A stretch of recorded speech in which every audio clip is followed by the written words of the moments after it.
ജനാധിപത്യ മുന്നണിയുടെ ഒരു പ്രവർത്തകനുണ്ടെങ്കിൽ ഇവിടെ ഇരിക്കണം, ഇവിടെ ഇരിക്കണം, ഇവിടെ ഇരിക്കണം. ഇടതുപക്ഷ ജനാധിപത്യ മുന്നണിയുടെ പ്രവർത്തകർ ഒരാളും എവിടേക്കും പോകേണ്ടതില്ല, ഒരാളും പോകേണ്ടതില്ല. നാടിത് കാണട്ടെ, ഒരാളും പോകരുത്. കേരളത്തിന്റെ ചരിത്രം ഈ ലീഗുകാരൻ അറിയില്ല. അറിയില്ല എന്ന് പറഞ്ഞാൽ അറിയില്ല തന്നെ, അറിയില്ലെന്ന് പറഞ്ഞാൽ അറിയില്ല എന്ന് തന്നെ. കേരളത്തിന്റെ ചരിത്രം അറിയില്ല, ഈ നാടിനെ അറിയില്ല.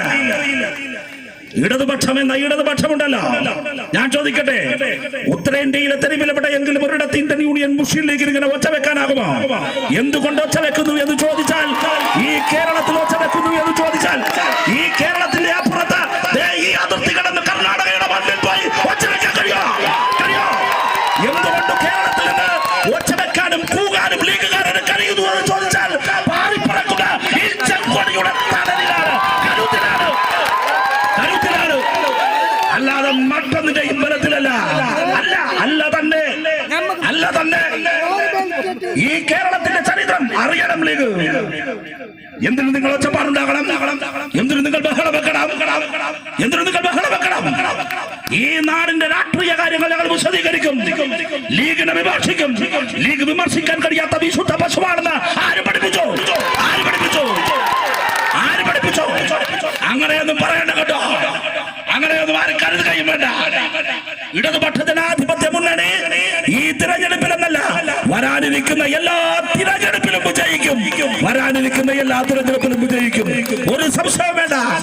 ലീഗ് അസ്വസ്ഥമാകണ്ട, അങ്ങനെ അസ്വസ്ഥമായി കാണിക്കുകയും വേണ്ട.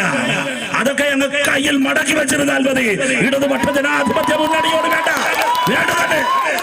അങ്ങനെയൊന്നും കരുതരുത്, അങ്ങനെയൊന്നും കരുതുന്ന കാലം കഴിഞ്ഞു പോയി. ഉമ്മൻചാണ്ടി അല്ല കേരളം ഭരിക്കുന്നത്, പിണറായി വിജയനാണ് കേരളം ഭരിക്കുന്നത്.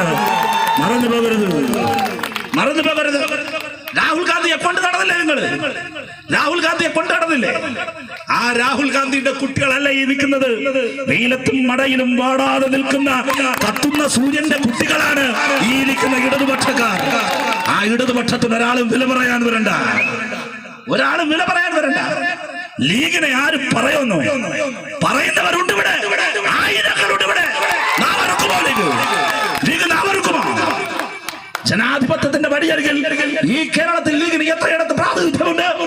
എന്നാൽ ഈ കേരളത്തിലെമ്പാടും പ്രാതിനിധ്യമുള്ള ഒരു കൊടി പിടിച്ചുകൊണ്ടാണ് ഞങ്ങൾ സംസാരിക്കുന്നത്. അവിടെയെല്ലാം ജനങ്ങൾ വന്ന് വോട്ട് ചെയ്യുകയാണ് ഞങ്ങൾക്ക്. ഞങ്ങൾ കിതാബ് കാണിച്ച് വോട്ട് പിടിക്കുന്നവരല്ല, അല്ല, ഞങ്ങൾ വികസനം പറഞ്ഞ് വോട്ട് പിടിക്കുന്നവരാണ്. നാട്ടിൽ ജനങ്ങളുടെ ജീവൽ പ്രശ്നങ്ങൾ പറഞ്ഞ് വോട്ട് പിടിക്കുന്നവരാണ്. ഇടതുപക്ഷ ജനാധിപത്യ മുന്നണി നിങ്ങളോട് വോട്ട് ചോദിക്കുന്നത് ഈ നാടിന്റെ വികസനത്തിനാണ്, ഈ നാടിന്റെ മതേതരത്വത്തിനാണ്. ഞാൻ ഒരു കാര്യം മാത്രം പറയുന്നു, ലീഗ് കണക്ക് പറയേണ്ടി വരും. കണക്ക് പറയേണ്ടി വരുന്നത് ഇന്ത്യൻ മതേതരത്വത്തിന് കോൺഗ്രസ് കുരുതി കൊടുക്കുമ്പോൾ കോൺഗ്രസിനോടൊപ്പം കൂട്ടുകൂടിയതിന് കണക്ക് പറയേണ്ടി വരും. ലീഗ് കണക്ക് പറയേണ്ടി വരും. കാലത്തിന്റെ കോടതിയിൽ കണക്ക് പറയേണ്ടി വരും. ഒരു സംശയവും വേണ്ട, ഒരു സംശയവും വേണ്ട. കേരളത്തിന്റെ ചരിത്രം അതാണ് ഞാൻ പറഞ്ഞത്, പഠിക്കണമെന്ന്. മതേതരത്വത്തിന്റെ ചരിത്രമാണ്, മതേതരത്വത്തിന്റെ ചരിത്രമാണ്. ഈ മണ്ണ് ഒരുമിച്ചു നിന്നു, ശരിയല്ലേ? ഈ മണ്ണ് ഒരുമിച്ചു നിന്നില്ലേ? സംഘപരിവാരത്തിന്റെ തേരോട്ടത്തെ ചെറുക്കാൻ അവിടെ നിങ്ങളല്ലേ ഒറ്റുകാരായി മാറിയത്? നിങ്ങളല്ലേ ജമാഅത്തെ ഇസ്ലാമിയെ കൂട്ടിയത്? നിങ്ങളല്ലേ പോപ്പുലർ ഫ്രണ്ടിനെ കൂട്ടിയത്? നിങ്ങളല്ലേ കോൺഗ്രസിന്റെ നിലപാടില്ലായ്മയുടെ കൂടെ പോയി അവർക്ക് കൂട്ടാളിയായി മാറിയത്? എന്തിന്? നിങ്ങൾ ഞങ്ങളോട് കാണിക്കുന്ന ഈ വീറും വാശിയും നിങ്ങളുടെ നേതൃത്വമായ കോൺഗ്രസിനോട് കാട്ടിയിരുന്നെങ്കിൽ കോൺഗ്രസ് നന്നായേ. ലീഗ് പിന്തുണ പിൻവലിക്കുമെന്ന് എന്തുകൊണ്ട് പറഞ്ഞില്ല ബാബറി തകർത്തപ്പോൾ? എന്തുകൊണ്ട് ഇപ്പോഴും കോൺഗ്രസിനെ നിലക്ക് നിർത്താൻ ഒരു ഘടകകക്ഷിയായ ലീഗ് സാധിക്കുന്നില്ല? നിങ്ങൾക്ക് ഇവിടെ അഴിമതി നടത്താൻ കോൺഗ്രസിന് നിങ്ങൾ ഗൺ പോയിന്റ് നിർത്തുമല്ല. എന്തുകൊണ്ട് ഇബ്രാഹിം കുഞ്ഞിനെതിരെ ഒരക്ഷരം കോൺഗ്രസ് മിണ്ടിയില്ല? ലീഗ് ഗൺ പോയിന്റിൽ നിർത്തി. അതിന് ലീഗിന് നാവ് ഉയരും. LDF-കാരൻ വന്ന് പ്രസംഗിച്ചാൽ പ്രസംഗം നിർത്താൻ പറയാൻ നാവ് ഉയരും. എന്തുകൊണ്ടാണ്?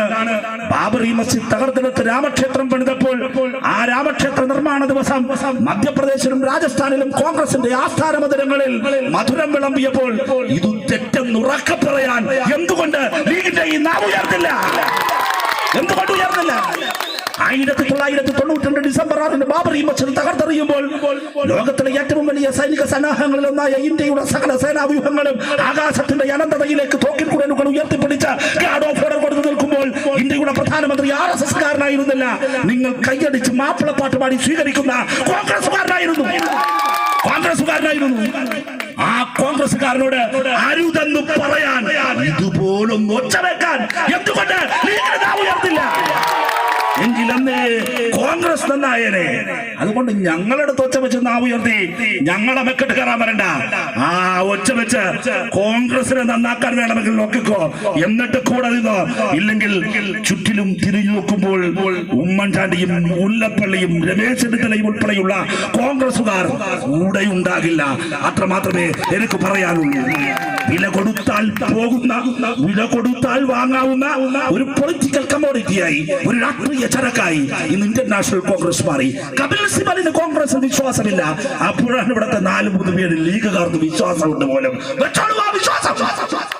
പൊതിഞ്ഞു കെട്ടി പോക്കറ്റിൽ വെച്ചോളൂ ആ വിശ്വാസം. പക്ഷേ ഈ രാജ്യത്തിന് ആ വിശ്വാസം നഷ്ടപ്പെട്ടു. അതാണ് ബീഹാറിൽ കണ്ടത്, അതാണ് രാജ്യത്ത് കാണുന്നത്, ഈ രാജ്യത്തിന്റെ തെരുവിടങ്ങളിൽ കാണുന്നത്. എന്റെ പ്രിയപ്പെട്ടവരെ, ഈ തിരഞ്ഞെടുപ്പിൽ സ്വന്തം കാൽച്ചുവട്ടിലെ മണ്ണൊലിച്ചു പോകുമ്പോൾ ലീഗ് പരിഭ്രാന്തരാകും. RSS മകനെയാണ്, BJP മകനെയാണ്. ആ BJP ലീഗ് ഉൾപ്പെടെയുള്ളവർ പരിഭ്രാന്തരാകുമ്പോ ഒരുപാട് സന്നാഹങ്ങൾ എടുക്കും, ഒരുപാട് പ്രശ്നങ്ങൾ ഉണ്ടാകും. പക്ഷേ നമ്മൾ നല്ല സംയമനത്തോടുകൂടി ജനങ്ങളോട് ജനാധിപത്യം വിശദീകരിച്ച് ജനങ്ങളോട് നല്ല രാഷ്ട്രീയം പറഞ്ഞു, ലീഗിന്റെ ഭാഷയിലല്ല നല്ല ഭാഷയിൽ ജനങ്ങളോട് സംസാരിച്ചുകൊണ്ട്, എന്റെ പ്രിയപ്പെട്ടവരെ, ലീഗുകാരായി നിൽക്കുന്നവരെ പോലും ഇടതുപക്ഷത്തിന്റെ കൊടിക്കീഴിലേക്ക് കൊണ്ടുവരാനും വോട്ടഭ്യർത്ഥിക്കാനും അവരുടെ വോട്ട് പോലും നമുക്ക് മനസ്സറിഞ്ഞവർ തരുന്ന നിലയും ഉണ്ടാകണം. മാറണം, കാലം മാറിയേ മതിയാകൂ. ഞാൻ എന്റെ വാക്കുകൾ അവസാനിപ്പിക്കുകയാണ്. അടുത്ത വേദികളിലേക്ക് പോകേണ്ടതുണ്ട്. ഇടതുപക്ഷ ജനാധിപത്യ മുന്നണി സ്ഥാനാർത്ഥികളെ വൻപിച്ച ഭൂരിപക്ഷത്തിൽ വിജയിപ്പിച്ചുകൊണ്ടായിരിക്കണം നിങ്ങൾ ഇതിനെല്ലാം മറുപടി പറയേണ്ടത് എന്ന് മാത്രം ഈ നല്ല നാടിനെ ഓർമ്മപ്പെടുത്തി ഞാൻ എന്റെ വാക്കുകൾ അവസാനിപ്പിക്കുന്നു. യോഗം ഉദ്ഘാടനം ചെയ്തതായി അറിയിക്കുന്നു. നിർത്തുന്നു. അഭിവാദനങ്ങൾ.